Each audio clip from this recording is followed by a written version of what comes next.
When you finally stop chasing an avoidant person, when you withdraw your pursuit and redirect your energy toward your own healing and growth, something shifts in the dynamic that often triggers their return.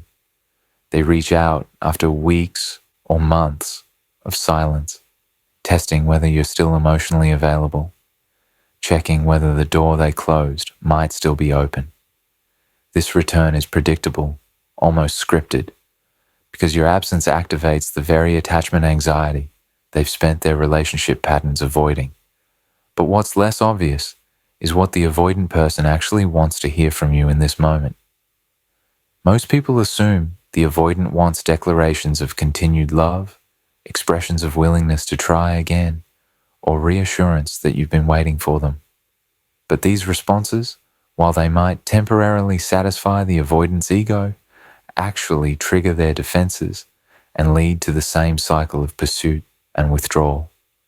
What the avoidant person secretly wants to hear, what penetrates their defenses and creates genuine impact, is something entirely different and deeply counterintuitive. They want to hear that you understand them without judgment, that you've grown from the experience, that you hold no resentment toward them, and most importantly, that you've moved beyond needing them to be different than they are. These statements accomplish what pursuit never could. They demonstrate that you've genuinely released them while maintaining your dignity, that you've transformed pain into growth, that you see them clearly without the distortion of desperate hope. This combination of understanding, growth, gratitude, and firm boundaries creates profound dissonance in the avoidant person because it contradicts every assumption their defensive system is built upon. Understanding what to say, and, more importantly, why these particular statements create the impact they do, reveals not just how to respond to an avoidance return, but how to complete your own healing by refusing to participate in the dynamics that kept you trapped. I finally understand why you couldn't show up, and I don't blame you.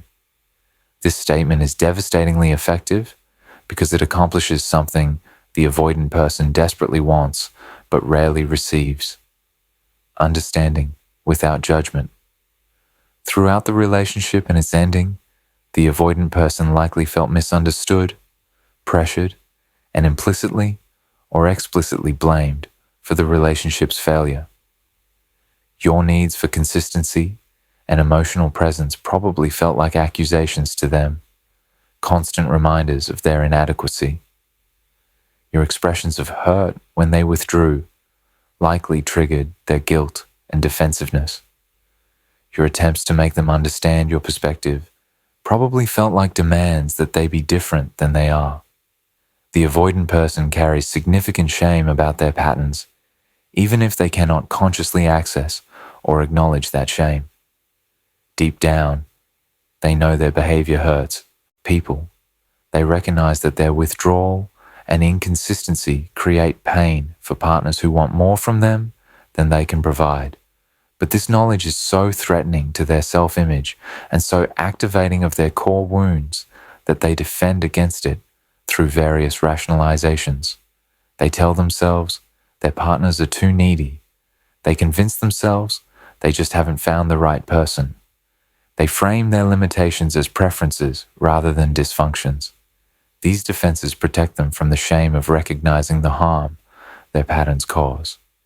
When you tell them you understand why they couldn't show up and you don't blame them, you're offering something revolutionary: validation without enabling, compassion without pursuing, clarity without judgment. This statement communicates that you've developed genuine understanding of their attachment patterns and the fear driving those patterns. You're not saying their behavior was acceptable or that you'll tolerate it. You're saying you understand the internal experience that produced that behavior, and you hold compassion for the wounds that created their limitations. This understanding without blame dismantles the avoidant person's defensive need to make you the problem. When you blame them or express anger about their behavior, they can focus on defending themselves rather than examining their patterns. They can make the conversation about your unreasonable expectations rather than their limitations. But when you offer understanding and explicitly state you don't blame them, you remove the target for their defensiveness. There's nothing to defend against when you're not attacking. There's no justification needed when you're not demanding one. The statement also implicitly communicates that you've done work to understand attachment patterns, likely including examining your own. This demonstration of growth and insight positions you as someone who has evolved beyond the dynamic that characterized the relationship. The avoidant person recognizes, consciously or unconsciously, that you're speaking from a different place than you were during the relationship. You're not the pursuing anxious partner anymore. You've become someone with clarity and understanding, someone who has transformed pain into wisdom. This transformation is attractive to the avoidant person in ways they probably cannot articulate. Part of what made your previous pursuit overwhelming was the emotional intensity and the implicit demand that they change or show up differently. But this new version of you, the one who understands without needing anything from them, the one who has grown and healed, represents possibility without pressure. You're demonstrating that you've become the secure, grounded person they claim to want, while simultaneously making clear that this person is no longer available to them in the way they once could have had you. The "I understand why you couldn't show up" portion specifically addresses the avoidant person's deepest fear about themselves, that they're fundamentally broken or deficient, that something is wrong with them that prevents them from functioning in relationships the way others do.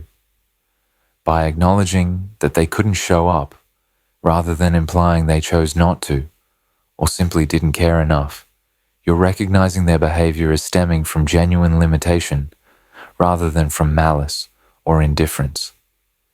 This recognition allows them to feel seen in their struggle, rather than judged for their failure. The avoidant person wants desperately to believe that someone understands that their withdrawal isn't personal rejection, that their inability to commit isn't lack of care, that their emotional unavailability isn't evidence they don't have feelings. They want someone to see that they're trapped in patterns they didn't consciously choose, patterns that were adaptive responses to childhood experiences, but that now prevent the very intimacy part of them craves. When you demonstrate this understanding, you're giving them gift they've probably never received, being seen clearly in their limitation without being condemned for it. But the power of this statement lies in its pairing with, "and I don't blame you." The understanding alone might make the avoidant person feel relieved, but could also invite them to use your understanding as permission to continue their patterns. The explicit statement that you don't blame them does something different. It releases them from guilt, while also releasing yourself from the dynamic of blame and defense.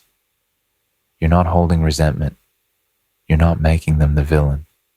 You're acknowledging that they are who they are, with limitations that prevented the relationship from working, and you've accepted this reality without bitterness.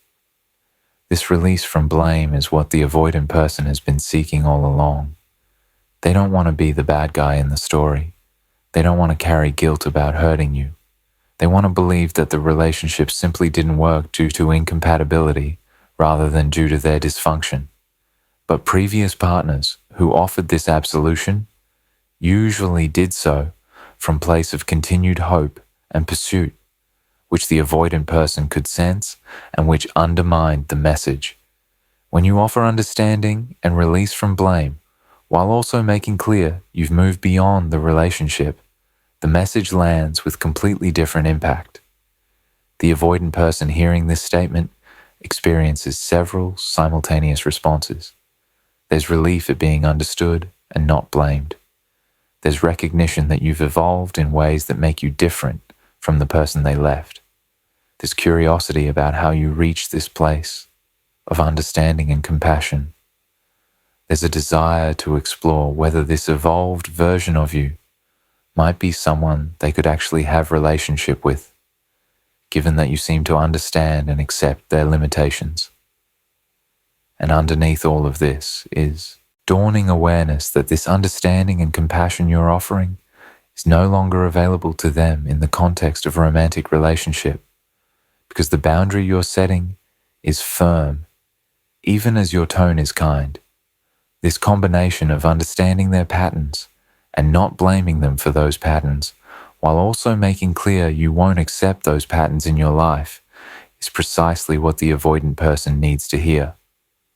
It validates their experience while not enabling their dysfunction. It shows compassion while maintaining boundaries. It demonstrates growth while refusing to return to dynamics that didn't serve you. The avoidant person wanted to be understood without being pursued, accepted without having to change, released from guilt without losing your presence in their life. This statement gives them the understanding and release they crave, while making clear that acceptance of their patterns means acceptance that relationship between you isn't possible. This paradox is what creates the statement's power and its lasting impact on the avoidant person. You were right that we weren't compatible, but not for the reasons you think. This statement is particularly effective because it validates the avoidant person's conclusion while reframing the reasoning in ways that challenge their defensive narrative. When the avoidant person ended things or created distance, they likely framed the incompatibility in terms that protected their ego and avoided examining their patterns. They probably suggested that you wanted different things, that your needs were too much, that the timing wasn't right, that you were better suited for someone else who could meet your needs. These explanations allowed them to end the relationship without taking full responsibility for their limitations. By agreeing that you weren't compatible, you're removing the need for them to defend their decision or justify their choice. You're not trying to convince them they were wrong, that you actually were compatible, that they should give the relationship another chance. This absence of pursuit is itself notable because it contradicts what the avoidant person expected. They anticipated that if they reached out, you would either express hurt and anger about their previous assessment, or you would try to argue that compatibility does exist if they would just try harder or give it another chance. Your agreement that compatibility didn't exist surprises them and creates opening for them to actually hear what you say next. The reframe of, but not for the reasons you think, is where the statement's real power lies. This phrase signals that you have different understanding of what made you incompatible, and it invites curiosity about your perspective without demanding they accept it. The avoidant person, having their conclusion validated, is more open to hearing your reasoning because you're not contradicting them, but rather offering alternative interpretation of the same conclusion. What you say next should articulate the actual incompatibility, not that you wanted too much, or that your needs were excessive, but that you needed genuine emotional intimacy and consistent presence while they needed distance and independence to feel safe. Not that the timing was wrong, but that they're not capable of the vulnerability partnership requires, and you're not willing to accept relationship without that vulnerability. Not that you're better suited for different people, but that you need a partner who has done the work to heal their attachment wounds, and they haven't done that work and aren't currently willing to do it. This reframing accomplishes several important things. First, it challenges the avoidant person's defensive narrative without attacking them directly. You're not calling them dysfunctional or broken. You're stating clearly that their need for distance and your need for intimacy are genuinely incompatible needs, and no amount of compromise can bridge that gap without one or both people sacrificing essential parts of themselves.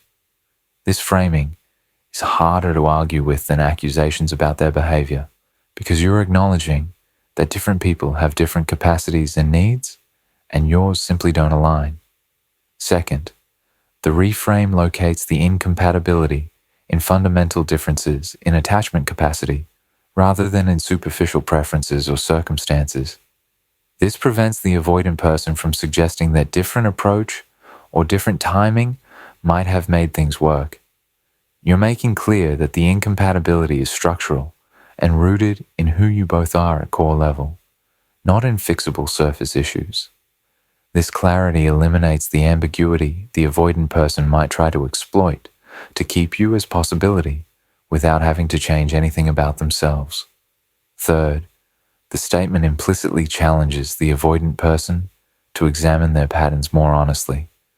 By locating incompatibility in their need for distance as defense mechanism rather than as healthy preference, you're naming their pattern without making it an accusation. You're saying, you need distance because vulnerability feels intolerable to you, and I need intimacy that requires vulnerability, so we're incompatible. This statement is both true and gently confrontational of the avoidant person's self-narrative that their patterns are simply preferences rather than defenses. The avoidant person hearing this statement experiences cognitive dissonance. They wanted validation that they were right to end things, and you've given them that validation. But you've also introduced interpretation of why things didn't work that doesn't allow them to blame you, or circumstances. You're naming their patterns clearly while framing them as incompatibilities rather than failures.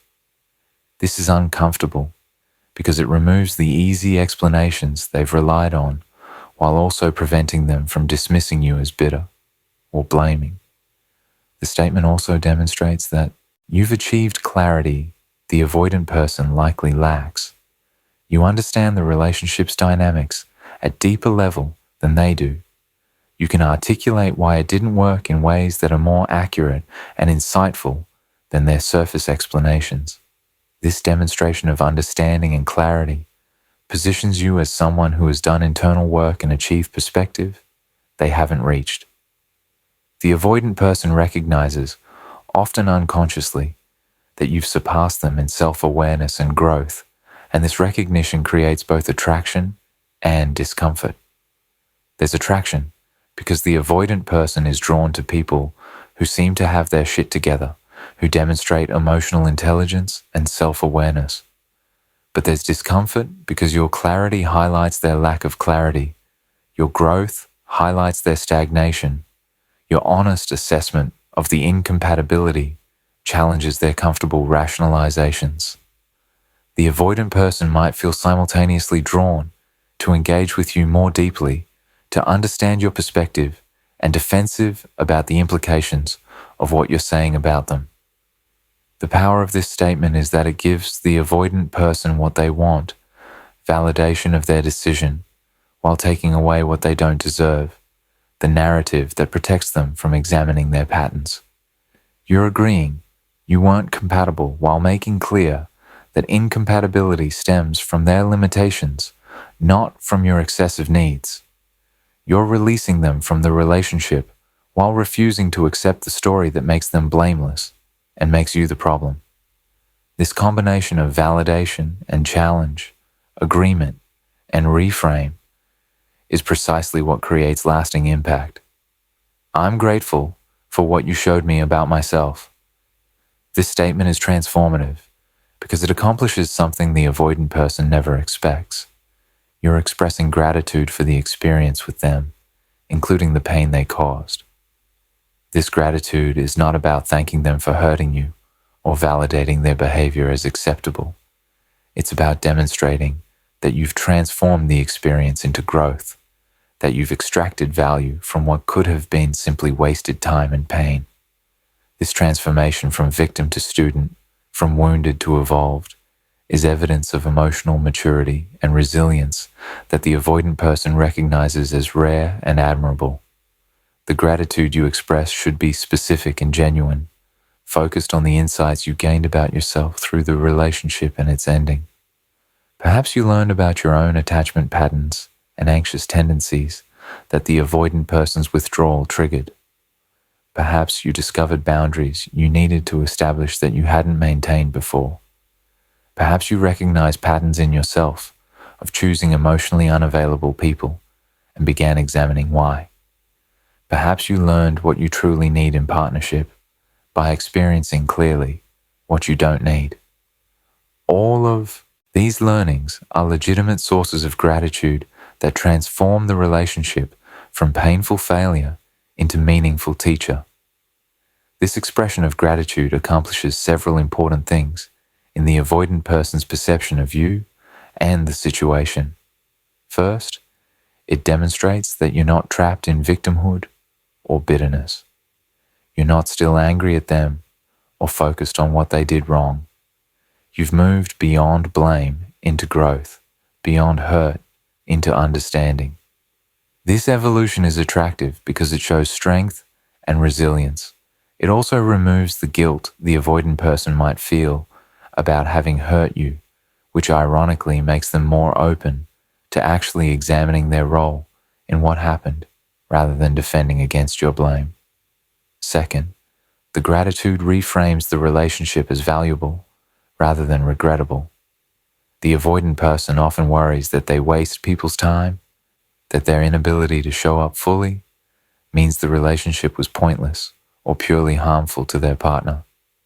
When you express genuine gratitude for what you learned, you're communicating that the time wasn't wasted from your perspective, that you extracted real value from the experience. This relieves the avoidant person of guilt, while also denying them the narrative that you're a victim they damaged. You're not damaged, you're developed. You grew from the experience in ways that wouldn't have happened otherwise. Third, expressing gratitude for what the relationship showed you about yourself rather than about them keeps the focus where it belongs, on your own patterns and growth, rather than on trying to change them or make them see something about themselves. This self-focus demonstrates the kind of personal responsibility and growth orientation that characterizes secure attachment. The avoidant person recognizes, perhaps dimly, that you're operating from different level of emotional maturity than most people they encounter. This recognition creates respect and often regret about not being able to meet you at that level. The specific phrase, "what you showed me about myself," is important because it acknowledges the avoidant person's role in your growth without making them responsible for that growth. They showed you things about yourself through their behavior and through the dynamics between you. But you did the work of looking at those things, processing them, and transforming them into growth. You're giving them credit for being catalyst without giving them credit for the actual work of transformation, which was yours alone. This distinction matters because it maintains appropriate boundaries around whose work is whose, while acknowledging that relationships serve as mirrors that reveal our patterns. The avoidant person hearing this gratitude experiences several responses. There's relief that you're not angry or bitter, that you've moved beyond the pain they likely caused. There's respect for your ability to transform difficult experience into growth. 2. There's curiosity about what specifically you learned and how you did that work. And there's dawning recognition that you've used the relationship as springboard for development, while they've likely remained stuck in the same patterns, probably already recreating similar dynamics with new people. This last recognition, the contrast between your growth and their stagnation, is particularly powerful. The avoidant person sees that you've evolved while they haven't. You've done work to understand yourself better while they've continued avoiding self-examination. You've transformed pain into wisdom while they've moved on to repeat the same patterns elsewhere. This contrast highlights their lack of growth in ways that might actually motivate self-reflection, or at minimum, creates lasting impression that they lost someone who was doing important work on themselves. The gratitude statement also implicitly communicates that you don't need them to acknowledge, validate, or take responsibility for their behavior, for you to heal and move forward. You've done that work independently of whether they ever see their patterns or apologize for their behavior. This independence from needing anything from them is ultimate demonstration that you've genuinely released them. You're not waiting for their validation or hoping they'll realize what they lost. You've moved forward with or without their recognition of what happened between you. This release from needing anything from them is both what the avoidant person wants and what they fear. They want to be released from guilt and obligation, to know that you're okay without them, to be freed from having to take responsibility for the pain they caused. But they also fear being irrelevant, being so completely moved beyond that they don't matter anymore, being replaced in your emotional life by the growth work you've done. The gratitude statement gives them the release they want, while activating the fear of irrelevance they don't want, creating internal tension that often leads to the avoidant person pursuing more intensely than they would if you expressed continued hurt or anger. I hope you find what you're looking for, but it won't be with me. This final statement is perhaps the most powerful because it combines genuine goodwill with absolute finality. The first half of the statement, expressing hope that they find what they're looking for, communicates several important things.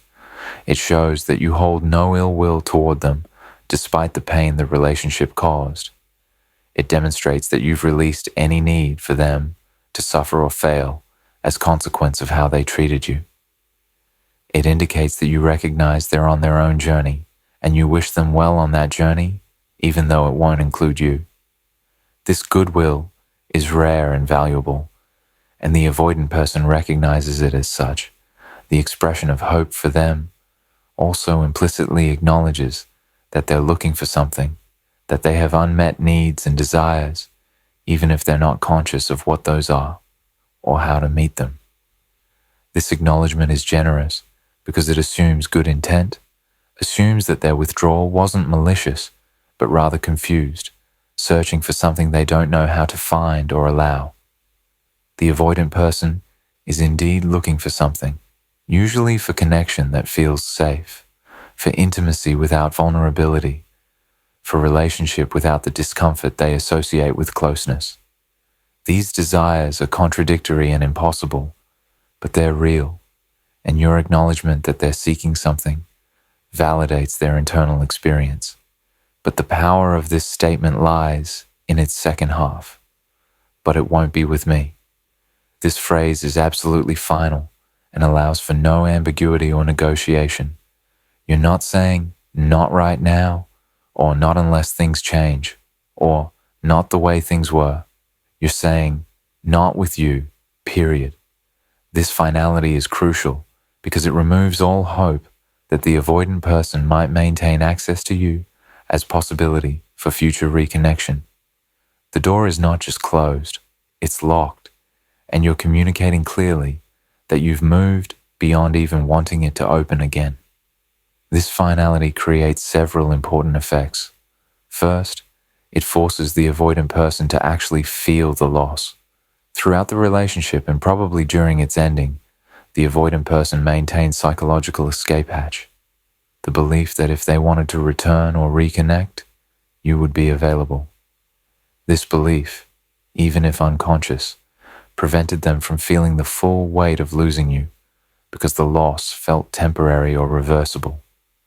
Your absolute finality removes this escape hatch and forces them to confront that they've actually lost you permanently. Second, the finality challenges the avoidant person's core belief that they can have people in their life on their terms, maintaining distance when comfortable and reconnecting when convenient without consequences. Your statement communicates that their pattern of withdrawal and return won't work with you, that you're not available for the hot and cold dynamic they typically create. This boundary is one the avoidant person rarely encounters because most people remain available to them despite their inconsistency, and encountering it forces them to recognize that their patterns do have consequences, and those consequences can include permanent loss of access to people they care about. Third, the combination of goodwill and finality demonstrates the highest form of boundaries and self-respect. You're not ending things with anger or bitterness, which the avoidant person could interpret as you still being emotionally hooked. You're ending things with compassion and clarity, which demonstrates complete emotional resolution. You've processed your feelings, released resentment, and arrived at a place of genuine peace with the relationship's ending. This peace is attractive because it represents the kind of secure attachment the avoidant person claims to want, but it's also threatening because it's accompanied by absolute unavailability. The avoidant person hearing this statement experiences something they've probably rarely felt: genuine loss without any possibility of reversal. They cannot charm their way back in. They cannot use withdrawal to make you pursue. They cannot show temporary availability to restore your hope. You've made clear that regardless of what they do, or how they change, or what they offer, you're not available for relationship with them. This irrevocable loss is devastating to the avoidant person's ego and their sense of control, but it's also possibly the most important feedback they could receive about the consequences of their patterns. The statement also releases the avoidant person to their own journey without you as factor in that journey. You're not waiting for them to heal. You're not hoping they'll change. You're not remaining as possibility if they do the work.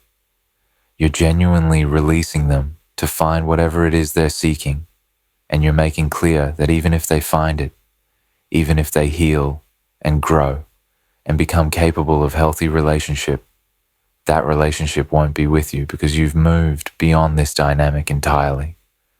This release is both kind and absolute, and the combination is what gives it power.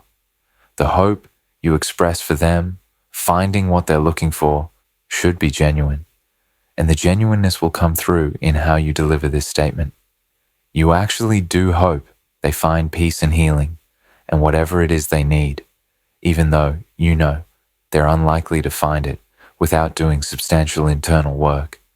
You recognize that they're suffering in their own way, trapped in patterns that prevent the very intimacy they need, isolated by defenses that were meant to protect them.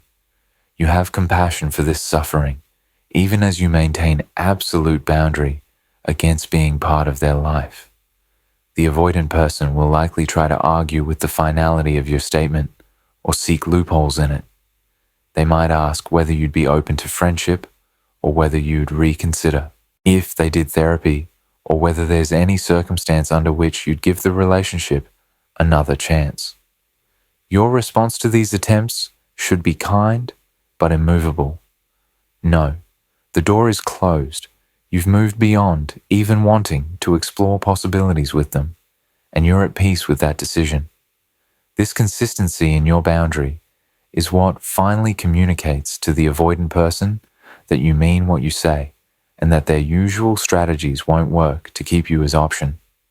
The combination of all four statements, the understanding without blame, the reframe of incompatibility, the gratitude for growth, and the goodwill with finality, creates complete picture of someone who has done profound work to heal from the relationship and has emerged stronger, clearer, and more secure. This picture is both attractive to the avoidant person and completely unavailable to them.